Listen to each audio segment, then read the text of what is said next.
Hey listeners, selamat datang di Retelling Verse. Gimana nih kabar kalian semua? Ya semoga baik dan sehat-sehat ya. Kali ini kita akan melanjutkan kisah Dokter Racun.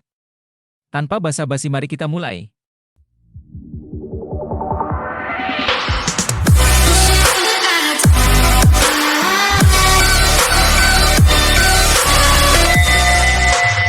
Bab 6, bergabung dengan Changxing. Rumah sakit Changxing adalah salah satu dari 5 rumah sakit umum paling berpengaruh di kota Dongzhou. Namun, kekuatannya berada di peringkat terakhir di antara kelima rumah sakit tersebut. Setelah reformasi dan pembukaan, sistem medis telah direformasi beberapa kali.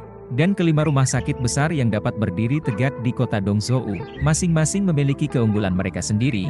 Changxing dulunya ahli dalam bidang onkologi dan urologi. Ini adalah rumah sakit pertama di Dongzhou yang memperkenalkan percepatan linier dan rumah sakit pertama yang melakukan operasi penggantian ginjal. Juga sangat populer pada awal tahun 1990-an. Namun, setelah memasuki abad ke-21, brain drain Changxing menjadi serius dan tidak mendapatkan perhatian dari kota dalam hal kebijakan. Rumah sakit ini berkembang lambat dan perlahan menjauh dari 4 rumah sakit lainnya, meskipun Dekan Guohui telah mendedikasikan dirinya untuk pengembangan rumah sakit. Dia terlalu tua pada akhirnya, dan tingkat manajemennya sudah ketinggalan zaman. Banyak dari pejabat tingkat menengah di rumah sakit ini adalah sesama warga desanya. Ini nepotisme, ini harus menjadi tahun terakhir Guohui di Changxing. Guohui yang bertanggung jawab dapat memilih untuk beristirahat, tetapi dia tidak bersedia. Rumah sakit lain sedang membangun dan memperluas. Rencana perluasan tahap kedua Changxing diajukan 6 tahun yang lalu. Selama periode ini, banyak halangan muncul, dan sulit menunggu persetujuan dari kota, tetapi menghadapi rintangan dalam pembongkaran dan relokasi. Awalnya, Guohui ingin menyelesaikan proyek tahap kedua rumah sakit sebelum dia pensiun. Ini adalah penjelasan yang memuaskan bagi rumah sakit dan dirinya sendiri. Sayangnya, langit tidak mengikuti keinginan orang, tidak ada ambisi, dan waktu tidak lagi memadai, jadi dia mundur dan berencana untuk memulai proyek perluasan tahap kedua. Setidaknya dia akan pergi setelah pondasi diletakkan dan konstruksi dimulai. Tidak ada keserakahan, dia hanya ingin melakukan sesuatu untuk Changxing. Pada pertemuan rutin, di hari Senin pagi, Guohui sekali lagi menggambarkan denah perluasan tahap kedua, dengan penuh semangat. Pejabat tingkat menengah di bawahnya, sebenarnya sudah mendengarnya berkali-kali, dan semangatnya telah hilang, tetapi kali ini adalah yang sebenarnya. Proyek pembongkaran akan segera dimulai, tidak akan lama lagi sebelum permukiman sekitar Changxing dihancurkan, dan gedung ruang rawat modern akan berdiri dalam beberapa tahun. Wakil Dekan Geng Wenxiu duduk di ruang konferensi kecil dan mencatat dengan cermat. Tetapi dia memikirkan apa yang akan terjadi pada Guohui tahun depan. Setelah Guohui pergi, siapa yang paling mungkin menggantikannya? Dia melirik Gao Xinhua di sebelahnya, dia menolaknya terlebih dahulu. Gao Xinhua pindah pekerjaan di militer, pendidikannya tidak baik, dan dia tidak memiliki keunggulan dalam usia. Yan Hui, wakil dekan pertama, tingkatan ketiga, gelar sarjana, tetapi siapa yang tidak tahu bahwa gelar pertamanya adalah diploma. Mahasiswa pasca sarjana adalah mahasiswa paruh waktu tanpa gelar magister. Berusia 51 tahun, melewatkan periode emas promosi, bicaranya buruk, terbata-bata ketika berbicara di atas panggung. Sulit bagi orang seperti dia untuk mengambil pekerjaan besar.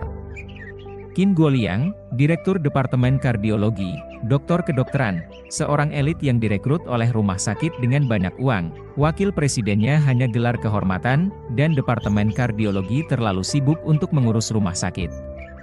Sulit meyakinkan orang, Geng Wenxiu mengeliminasi lawan-lawannya satu persatu dalam pikirannya, dan semakin dia memikirkan kemungkinan menggantikan Guohui, semakin mungkin dia berhasil menggantikan Guohui. Pada bulan Oktober ini, konferensi wanita dunia kebetulan diadakan di Beijing. Dengan memanfaatkan momentum konferensi, sangat mungkin baginya untuk membuat kemajuan lebih lanjut.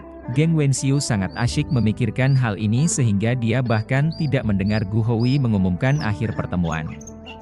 Gao Xinhua yang mengingatkannya untuk bangun, mereka berdua keluar bersama secara alami. Geng Wenxiu memiliki tinggi 1,72 meter, dan dia terlihat lebih agresif daripada Gao Xinhua dalam sepatu hak tinggi. Dia menjentikan rambutnya dengan kebiasaan. Gao tua, apakah semua orang yang memiliki hak tanah sudah pindah? Gao Xinhua tersenyum dan berkata, sudah pindah. Tahu bahwa dia bertanggung jawab atas masalah ini. Geng Wenxiu meliriknya dan berkata, luar biasa.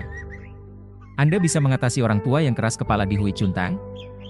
Dia juga pernah bekerja di sini, tetapi diusir oleh Tuan Su dengan tidak sopan. Geng Wenxiu, yang berasal dari keluarga pegawai, sombong dan angkuh, masih mengingat insiden ini. Gao Xinhua mengangguk, dan memberitahunya secara singkat tentang masalah itu bukan rahasia sama sekali. Geng Wenxiu mengernyit, Gu Yuan sebenarnya menyerah. Saya benar-benar tidak mengharapkannya. Tidak baik membuat pembukaan seperti itu. Orang pasti akan menggosip di masa depan. Sebenarnya, Gao Xinhua tidak suka wanita ini dari lubuk hatinya. Mengandalkan latar belakang keluarganya, dia sombong dan angkuh. Dia memiliki reputasi buruk di rumah sakit. Dia selalu berpikir bahwa tidak peduli seberapa cantik wanita itu, begitu dia penuh dengan keinginan akan kekuasaan, dia akan kehilangan feminitasnya.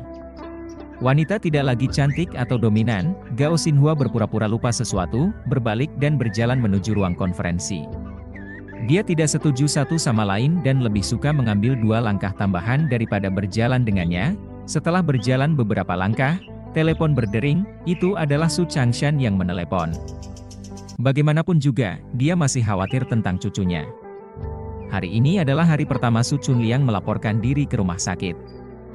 Setelah berpikir sejenak, dia harus mengatakan halo kepada Gao Xinhua untuk memberitahu bahwa semuanya baik-baik saja. Jika bukan karena peringatan orang tua, Gao Xinhua hampir lupa tentang laporan Su Chunliang hari ini. Meskipun dia hanya seorang wakil, ada banyak hal yang perlu ditangani di rumah sakit. Jadi bagaimana dia bisa peduli dengan hal-hal yang sepele seperti ini? Gao Xinhua memberitahu Tuan Su bahwa dia akan merawat Su Chunliang dengan baik.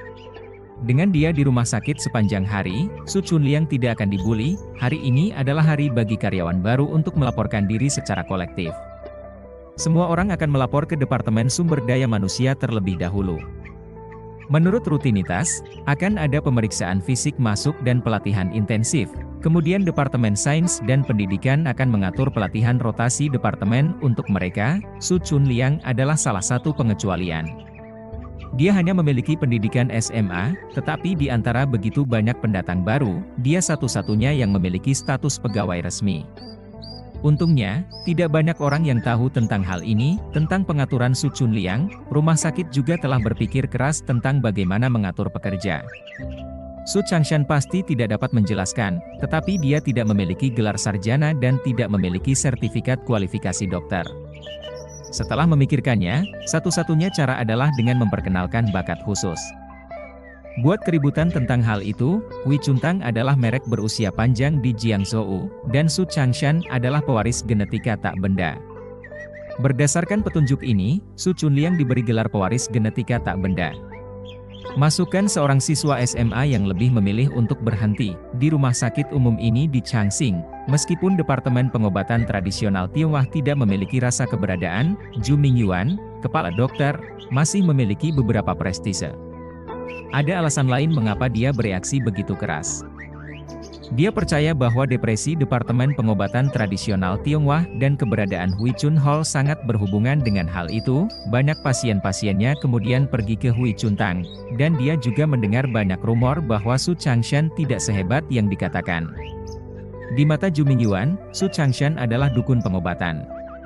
Beberapa resep rahasia yang disebutkan hanyalah tipuan dan penipuan. Saya adalah ahli pengobatan tradisional Tiongkok yang otentik, lulus dari Universitas Kedokteran Nasional Jingxi, kepala dokter, wakil presiden dan direktur permanen Asosiasi Pengobatan Tradisional Tiongkok Kota, dan telah menerbitkan banyak makalah di dalam dan luar negeri. Apa yang tidak sebaik Su Changshan? Dia tidak memiliki prasangka terhadap Su Chunliang. Jika Su Chunliang lulus dari universitas yang serius, dia tidak akan merasa malu. Tetapi siswa SMA dikatakan sebagai siswa pengulang yang gagal dalam peringkat selama 3 tahun berturut-turut. Itu adalah halangan bagi orang seperti dia untuk masuk ke departemennya. Rata-rata tingkat departemennya rendah.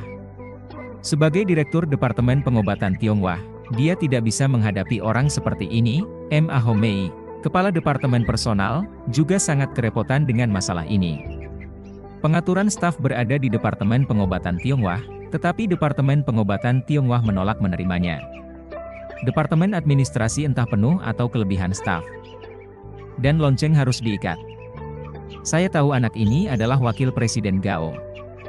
Bakat yang dibawa dari luar peraturan masih harus mencari pendapat wakil Presiden Gao. Tepat saat Gao Xinhua menelepon untuk menanyakan laporan Su Chunliang, Ma Hongmei mengeluh di telepon. Tentu saja Gao Xinhua dapat memahami kesulitan Ma Hongmei. Tentu saja Su Chunliang tidak dapat berputar seperti yang lain. Dia tidak tahu apa yang akan terjadi jika dia mengatur seorang pemula medis pergi ke departemen klinis. Ma Hongmei berkata, "Tuan Gao, sikap Direktur Ju sangat tegas. Jika Su Chunliang dipaksa ditempatkan di departemen mereka, dia akan mengundurkan diri segera." Gao Xinhua mengutuk dalam hatinya, Ju Minghua ini bergantung pada masa lalu untuk menjualnya. Dia tidak memiliki banyak kemampuan, tetapi temperamennya besar. Dia berpikir sejenak dan berkata, "Kemudian berikan dia posisi dalam logistik administratif. Kenali lingkungan rumah sakit, dan amati perilakunya." Kemampuan, Ma Hongmei berkata, "Anda tahu situasi Departemen Administrasi Rumah Sakit kita. Tidak ada posisi cadangan di departemen manapun. Pos logistik mudah diatur, tetapi dia bukan pekerja." Gao Xinhua berkata, "Pembentukan adalah pembentukan. Dan pekerjaan adalah pekerjaan. Mungkin baik bagi orang muda untuk mencoba lebih banyak posisi. Jika Su Chunliang sekarang ditempatkan di departemen yang populer, kemungkinan besar akan mengganggu banyak orang." Sekarang semua orang berpikir bahwa Su Chunliang terkait dengannya, dan Gao Xinhua tidak ingin didorong ke garis depan. Turunkan panas terlebih dahulu, dan atur posisi yang lebih nyaman untuknya setelah beberapa saat ketika menemukan kesempatan yang sesuai, tetapi masalah ini perlu dijelaskan khusus kepada Tuan Su secara langsung. Jadi Su Chunliang datang ke kelas listrik dengan bendera rotasi. Kelas listrik di rumah sakit adalah pos pekerja.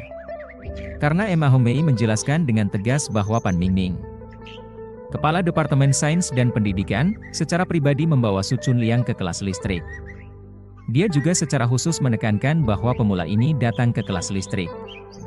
Ini rotasi, tidak jarang bagi karyawan baru untuk berputar, tetapi ini pertama kalinya kelas listrik berputar. Kelas listrik adalah departemen kecil yang tidak menonjol di rumah sakit. 8 karyawan dibagi menjadi 4 shift. Mereka biasanya bekerja 24 jam sehari.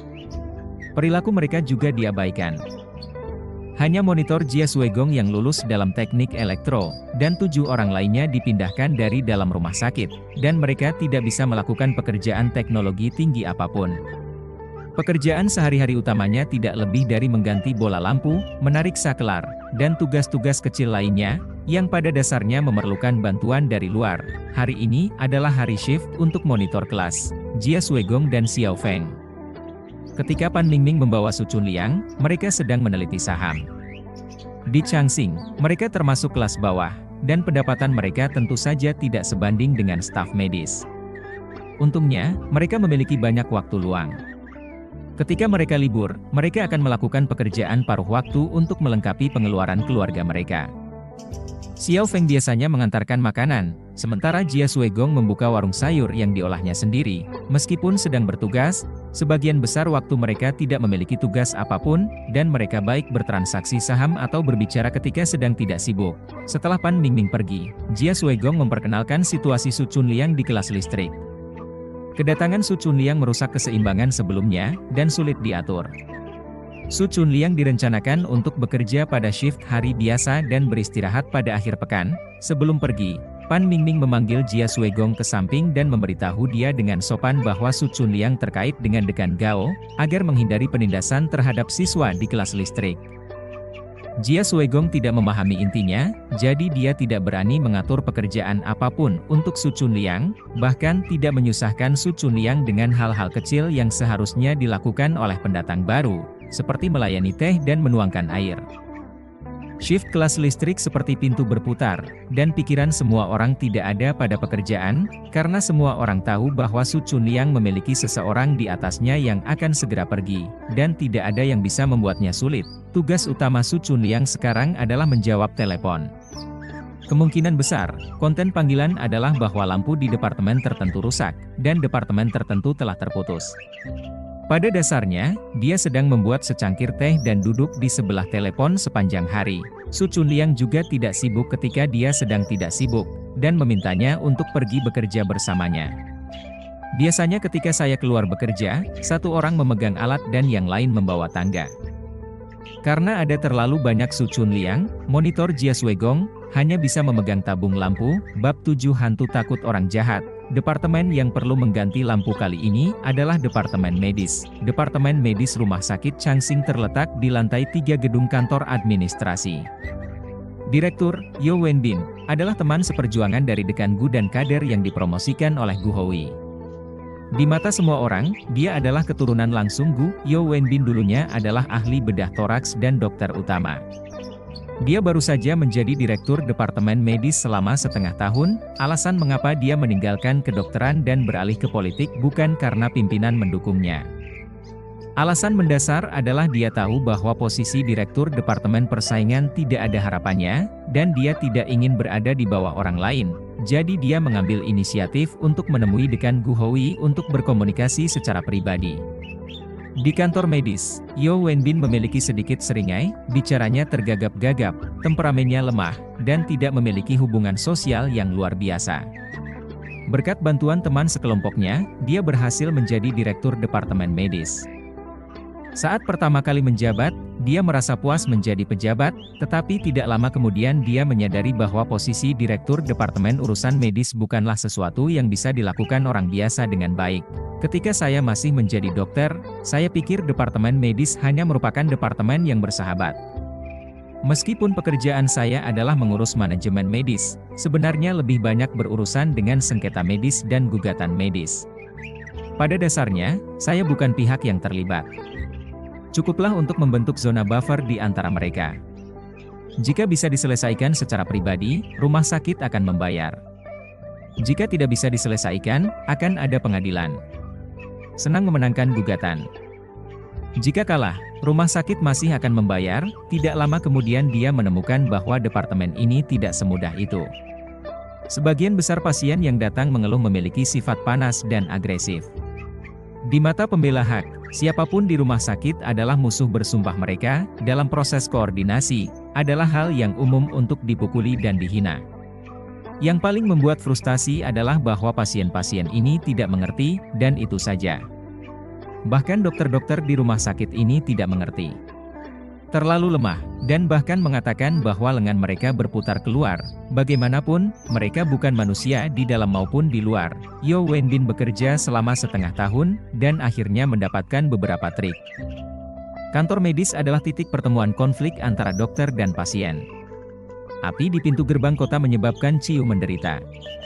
Selama dia bekerja di sini sehari, dia akan terpengaruh. Cara terbaik untuk mengurangi pengaruh adalah dengan muncul sesedikit mungkin, jadi Yo Wenbin mulai mengurangi waktu dia muncul di rumah sakit. Bahkan jika dia tinggal di rumah sakit, dia tetap keluar dari kantor sebanyak mungkin. Ada alasan tak berujung bagi orang yang bertanggung jawab untuk meninggalkan pos, dan petugas di bawahnya tidak begitu beruntung. Chen Guangming dan Cheng Xiaohong yang tinggal di belakang harus menanggung kekuatan besar pembela hak, dicaci adalah cahaya, dan Anda bahkan mungkin akan dipukuli. Chen Guangming memiliki dua konflik keras dengan seseorang bulan ini, yang sangat mempengaruhi suasana hatinya. Dia sudah mencari hubungan dan mengajukan permohonan pindah. Hari ini hari Jumat, dan ada rapat mingguan rumah sakit pada sore hari, jadi Yo Wenbin tidak pergi. Dia ingin meninjau dokumen-dokumen yang terakumulasi selama seminggu, tetapi sayangnya tabung lampu rusak, dan itu terus berkedip di atas kepalanya. Efisiensi kelas listrik benar-benar rendah, dan dibutuhkan setengah jam untuk memanggil perbaikan sebelum pekerja datang.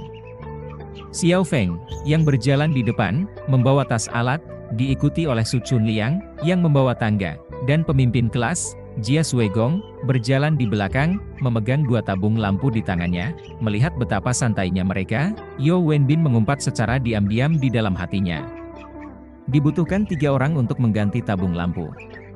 Alasan mengapa rumah sakit Changxing tidak bisa berkembang adalah karena terlalu banyak pemalas. Jia Suegong tersenyum pada Yo Wenbin, dan memanggil Direktur Yo. Yo Wenbin mengabaikannya. Jia Suegong merasa malu, dan menundukkan kepalanya dengan malu.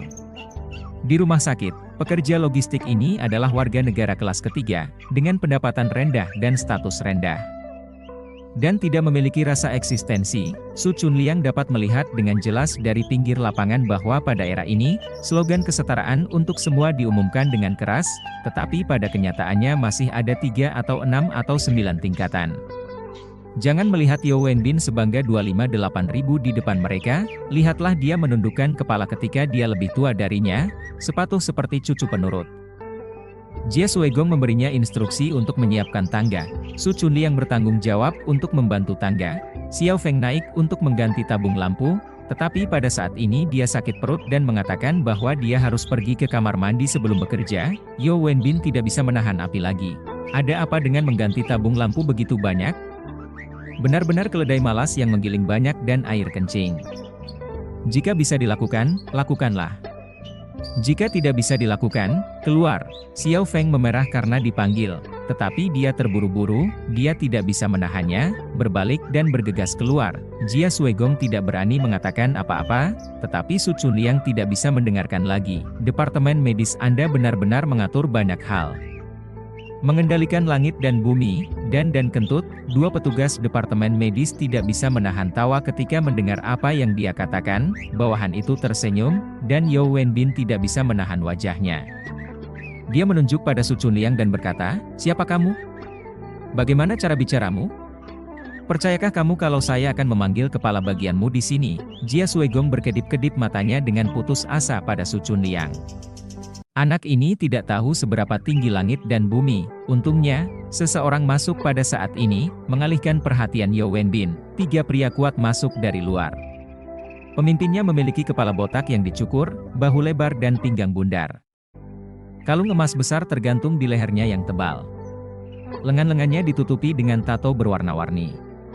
Dengan otot dada yang terkesan, dia terlihat seperti orang sosial. Begitu dia masuk pintu, dia berteriak, "Direktur Yeo, sungguh sulit bertemu denganmu." Yeo Wenbin hampir saja bertanya pada Su Chunliang, tetapi ketika melihat ketiga tamu yang tidak diundang ini, wajahnya memucat. Chen Guangming dan Cheng Xiaohong menunjukkan kepanikan pada saat yang sama. Orang yang datang adalah Wang Dalei.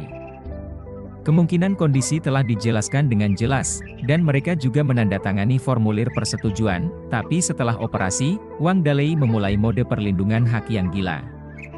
Dia harus mengatakan bahwa itu adalah kecelakaan operasi dan meminta rumah sakit untuk memberikan kompensasi. Kantor medis juga bernegosiasi dengannya berkali-kali. Dalam keputusasaan, dia bersedia memberikan sejumlah kompensasi. Permintaan Wang Dalei terlalu jauh berbeda, dia berani meminta produk ini, dan Singa langsung meminta 1 juta. Karena kedua belah pihak tidak bisa mencapai kesepakatan, rumah sakit menyarankan agar dia pergi ke pengadilan untuk mengajukan gugatan. Dalam kasus ini, setelah pengadilan menghukumnya, kompensasi mungkin tidak sebaik kompensasi rumah sakit pada akhirnya. Sayangnya, selama masa penahanan, ayahnya meninggal, dan Wang Dalei menyalahkan semua tanggung jawab pada rumah sakit. Sekarang adalah gangguan kecil dalam 3 hari, gangguan besar dalam 5 hari, dan jumlah klaim juga naik menjadi 2 juta. Dia juga lebih licik sekarang, dia tidak akan melakukannya dengan ringan, dan akan mengubah cara dia menjijikkanmu sepanjang hari. Kepala Yeo Wenbin menjadi pusing saat melihat bahwa itu adalah dia, dan dia mengeluarkan senyuman tumpul dan berkata, "Dalei, kenapa kamu bebas hari ini?" Wang Dalei duduk di sampingnya, dan Erlang mengangkat kakinya, "Saya sendirian. Tidak seperti Anda, Direktur Yeo, yang mengurus banyak urusan setiap hari. Saya memiliki waktu luang setiap hari. Bagaimana saya bisa menyelesaikan urusan ayah saya?" Yeo Wenbin tertawa dan berkata, "Bukankah saya sudah bilang padamu waktu lalu? Apakah kamu puas dengan jumlahnya?" Rumah sakit juga sangat terganggu oleh potongan daging liar ini, dan akhirnya memutuskan untuk menggantinya dengan 50.000 yuan dalam sekali bayar. Berharap masalah itu akan selesai. Wang Dalei miringkan mulutnya, dan meludah lendir tebal ke tanah. "Bagaimana kalau mengirim pengemis? Nyawa ayah saya hanya seharga 50.000 yuan. Membandingkan hatimu, Direktur Yeo, jika ayahmu dibunuh oleh seseorang, apakah kamu bersedia memberi saya 50.000 yuan? Yeo Wenbin mengutuk di dalam hatinya, bagaimana dia bisa bicara? "Jika saya bisa mengalahkanmu, saya akan mengalahkanmu." Kesombongan pihak lain juga membangkitkan kemarahannya. "Rumah sakit kami telah membuat konsesi besar. Jika Anda tidak puas, Anda bisa pergi ke pengadilan untuk mengajukan gugatan. Xiao Te menggunakan pengadilan untuk menakut-nakuti saya. Siapa yang tidak tahu bahwa para pejabat saling melindungi dalam masyarakat, sebuah nyawa. Jika bukan karena kecelakaan operasi Anda, ayah saya masih hidup sekarang. Para ahli telah mengidentifikasi masalah ayah Anda. Hasilnya menunjukkan bahwa tidak ada kesalahan dalam operasi. Prognosis yang tidak memuaskan berkaitan dengan fisik pribadi. Adapun kematiannya, itu tidak ada hubungannya dengan operasi prostat, omong kosong. Bukan kamu yang melukai vitalitas ayah saya. Ayah saya bisa hidup setidaknya 100 tahun. Jangan di sini, Yo Wenbin memerah karena kemarahannya. Wang Dalei, jika kamu terus mengacaukan, saya akan memanggil petugas keamanan. Wang Dalei menyeringai, apa yang kamu panggil? Berdiri dan mendekati Yo Wenbin gemetar dari lubuk hatinya, dan berkata dengan suara gemetar. Kamu, apa yang ingin kamu lakukan? Ini rumah sakit, kamu jangan mengacaukan. Cheng Xiaohong gemetar ketakutan. Chen Guangming mengambil telepon dan ingin menelepon petugas keamanan, tetapi kaki tangan bantu Wang Dalei menampar telepon itu dan meninju Chen Guangming. Chen Guangming mundur ketakutan, kehilangan keseimbangan dan duduk di bokongnya di atas tanah. Yo Wenbin hanya bisa memukul wajahnya yang membengkak di depan banyak bawahan, dan berbicara dengan keras, sekarang adalah masyarakat yang diperintah oleh hukum. Wang Dalei tertawa dan berkata, siapa yang tidak tahu bahwa dalam masyarakat yang diperintah oleh hukum, mengapa saya melanggar hukum? Apakah saya membunuh seseorang atau membakarnya? Saya di sini untuk menjelaskan kepada Anda bahwa rumah sakit Changxing Anda telah mengabaikan kehidupan manusia dan membunuh ayah saya. Balas dendam membunuh ayahku tidak dibagi. Dai Tian, saya tidak takut untuk berbicara jujur dengan Anda di mana saja. Xiao Feng pergi ke toilet dan kembali. Melihat situasi di dalam, dia terlalu takut untuk masuk, jadi dia diam-diam menelepon departemen keamanan di luar. Jia Suegong naik tangga. Dia hanya seorang tukang listrik. Dia tidak punya urusan dengan urusan medis. Dia hanya pura-pura tidak melihat apapun. Dia tidak berani mencampuri dan tidak ingin bercampur aduk. Yang bertanggung jawab untuk mematikan sakelar adalah Su Chunliang. Dia menarik sakelar utama begitu mengulurkan tangannya. Hari ini mendung. Ketika sakelar ditarik, semua lampu di ruangan itu padam, seperti saat senja. Sekarang semua mata tertuju pada Su Chunliang. Wang Dalei memandang tajam pada Su Chunliang. Bodoh, siapa yang memberitahumu untuk mematikan lampu? Su Chunliang berkata, mengapa kamu terganggu jika saya mematikan lampu? Apakah kematian ayahmu ada hubungannya dengan saya mematikan lampu?